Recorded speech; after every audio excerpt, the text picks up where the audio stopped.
আমি যখন রাস্তা দিয়ে হেঁটে যাই বা কোনো জায়গায় যাই তখন কিন্তু আমাকে অনেকেই প্রশ্ন করেন, আপনি কি প্রোটিন খান? আর আমাদের মধ্যে হয়তো অনেকেই আছেন যারা হয়তো মনে করেন এ ধরনের প্রোটিন খেলে সাধারণত বডি হয়। আর আপনি যদি তাদের মধ্যে একজন হয়ে থাকেন তাহলে এই ভিডিওটি কিন্তু আপনার জন্যই, কারণ এই ভিডিওটি দেখলে আপনারা জানতে পারবেন প্রোটিন কি বা হোয়ে প্রোটিন জিনিসটা আসলে কি, বডি বানানোর জন্য প্রোটিন আসলে কতটা গুরুত্বপূর্ণ, আর বডি বিল্ডাররা বা এই ধরনের প্রোটিন কেন খেয়ে থাকে, সেই সাথে আমিও কি এ ধরনের প্রোটিন খাই বা খেলেও কি কারণে, এবং সর্বশেষ আপনারও কি এ ধরনের প্রোটিন খাওয়ার প্রয়োজন রয়েছে কিনা।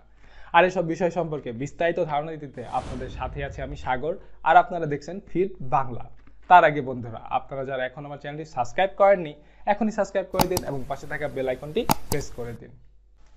বন্ধুরা, আমরা শুরুতেই জেনে নেব প্রোটিন জিনিসটা আসলে কি। প্রোটিন সাধারণত কার্বন, হাইড্রোজেন, নাইট্রোজেন এবং অক্সিজেনের সমন্বয়ে গঠিত হয়ে থাকে। আমরা যদি প্রোটিনকে ভাঙি সেক্ষেত্রে কিন্তু আমরা বিভিন্ন ধরনের অ্যামিনো অ্যাসিড পেয়ে থাকি। সহজ ভাষায় প্রোটিন বলতে আমরা বাংলায় যাকে আমিষ বলি সেটি হচ্ছে প্রোটিন। আর আমরা কিন্তু এ ধরনের প্রোটিন নিয়মিত খেয়ে থাকি, যেমন আমরা প্রতিদিন গরুর মাংস, মাছ, মুরগি, ডিম, দুধ, বাদাম ইত্যাদি কিন্তু খেয়ে থাকি, আর এই ইত্যাদিতে কিন্তু প্রচুর পরিমাণে প্রোটিন থেকে থাকে। এখন কথা হচ্ছে হোয়ে প্রোটিন আসলে জিনিসটা কি। আমরা যে দুধ খাই দুধের মধ্যে কিন্তু কার্বোহাইড্রেট, ফ্যাট এবং প্রোটিন রয়েছে, এবং বিভিন্ন প্রক্রিয়ার মাধ্যমে কিন্তু দুধ থেকে কার্বোহাইড্রেট এবং ফ্যাটকে কিন্তু আলাদা করা হয় এবং প্রোটিনকে কিন্তু আলাদা করা হয়, এবং সেই আলাদাকৃত প্রোটিনটাকে কিন্তু বিভিন্ন ফ্লেভারের মাধ্যমে মিশিয়ে কিন্তু সেগুলোকে বাজারজাত করা হয়ে থাকে, আর এগুলোকেই মূলত হোয়ে প্রোটিন বলা হয়ে থাকে। এখন কথা হচ্ছে প্রোটিন ছাড়া কি আসলে বডি বানানো সম্ভব কিনা। উত্তর হচ্ছে না। আমরা যদি একটি সুন্দর বডি বানাতে যাই সেক্ষেত্রে কিন্তু আমাদের বডিতে পর্যাপ্ত পরিমাণে মাসেল থাকতে হবে, আর এই মাসেল যে প্রক্রিয়ায় বিল্ড হয়ে থাকে সেটিকে মূলত প্রোটিন সিনথেসিস বলা হয়ে থাকে। আর এই প্রোটিন সিনথেসিসের জন্য কিন্তু দুইটা জিনিস খুব ইম্পর্টেন্ট, একটি হচ্ছে কেমিক্যাল রিয়াকশন, অপরটি হচ্ছে মেকানিক্যাল রিয়াকশন।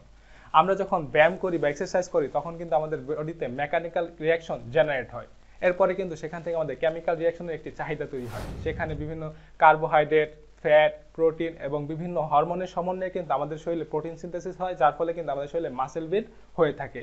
এক্ষেত্রে আপনি যদি আপনার শরীরে প্রোটিনই না দেন সেক্ষেত্রে কিন্তু আপনার প্রোটিন সিনথেসিস কোনোভাবেই সম্পন্ন হবে না, যার ফলে কিন্তু আপনার শরীরে মাসেল বিল্ড হবে না এবং আপনি সুন্দর একটি বডিও বানাতে পারবেন না।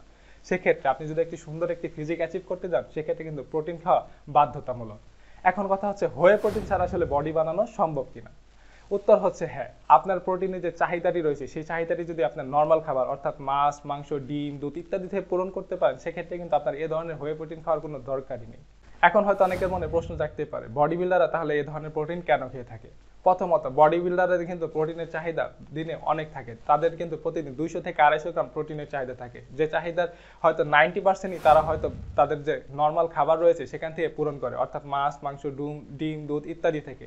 বাকি যে 10% রয়েছে সেই চাহিদা হয়তো তারা এই ধরনের প্রোটিন থেকে খেয়ে থাকে।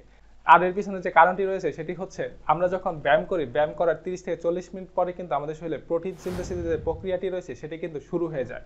আর সেই মুহূর্তে যদি আপনি একটি লিন প্রোটিন সোর্স দিতে পারেন, অর্থাৎ আমরা যে হোয়ে প্রোটিনটি খাই সেখানে কিন্তু কোনো কার্বোহাইড্রেট বা ফ্যাট থাকে না, এবং থাকলেও কিন্তু খুব অল্প পরিমাণে 1 বা 2% থেকে থাকে। আপনি যদি এর ধরনের একটি লিন প্রোটিন সোর্স দিতে পারেন সেক্ষেত্রে কিন্তু আপনার প্রোটিন সিনথেসিসটি খুব ভালোভাবে হয়ে থাকে। আর তাছাড়া এই ধরনের প্রোটিন কিন্তু খেতেও বেশ সুস্বাদু হয়ে থাকে, আর এটি কিন্তু ইজি টু ডাইজেস্ট, অর্থাৎ অন্যান্য প্রোটিনের তুলনায় কিন্তু খুব তাড়াতাড়ি ডাইজেস্ট হয়ে থাকে। আর এসব কারণে মূলত বডি বিল্ডাররা এ ধরনের প্রোটিন খেয়ে থাকে। আপনি যদি এ ধরনের প্রোটিনের বদলে যদি নর্মাল প্রোটিন খাবারও খান, অর্থাৎ মাছ, মাংস, ডিমের সাদা অংশ ইত্যাদি খান, সেক্ষেত্রেও কিন্তু আপনি একই রেজাল্টই পাবেন। এখন কথা হচ্ছে ভাই, আপনিও কি প্রোটিন খান বা খেলেও কি কারণে খান। এই উত্তরটি দেওয়ার আগে আমি আপনাদেরকে একটি ছবি দেখাচ্ছি। এই ছবিটা আমার 2 বছর আগের এবং এই ছবিটি আমার 2 বছর পরে। সো এখান থেকে এখানে আসার যে আমার জার্নিটি রয়েছে সেখানে কিন্তু আমি কোনো ধরনের কোনো সাপ্লিমেন্ট বা প্রোটিন ইউজ করিনি। এখানে কিন্তু আমি নর্মাল যে প্রোটিন অর্থাৎ মাছ, মাংস, ডিম, দুধ ইত্যাদি থেকে কিন্তু আমার প্রোটিনের চাহিদাটি সম্পন্ন করেছিলাম। আর এখন বর্তমানে আমি প্রোটিন খাচ্ছি। এর পিছনে মূল কারণটি হচ্ছে আমি আগে প্রোটিনের অল্টারনেটিভ হিসেবে মূলত ডিমের সাদা অংশ খেতাম, আর বর্তমানে যে ডিমের দাম প্রতি পিস ডিম হয়তো 14 থেকে 15 টাকা করে বিক্রি হচ্ছে, সেক্ষেত্রে আমার প্রতি 5 থেকে 6টি ডিমের পিছে কিন্তু প্রায় অলমোস্ট 100 টাকা খরচ হয়ে যাচ্ছে। আর যার ফলে আমি যদি এই ধরনের প্রোটিন খাই সেক্ষেত্রে কিন্তু আমার 70 থেকে 80 টাকা খরচ হচ্ছে। সো আমি খরচের দিক বিবেচনা করে কিন্তু আসলে আমি বর্তমানে এই ধরনের প্রোটিন খাচ্ছি।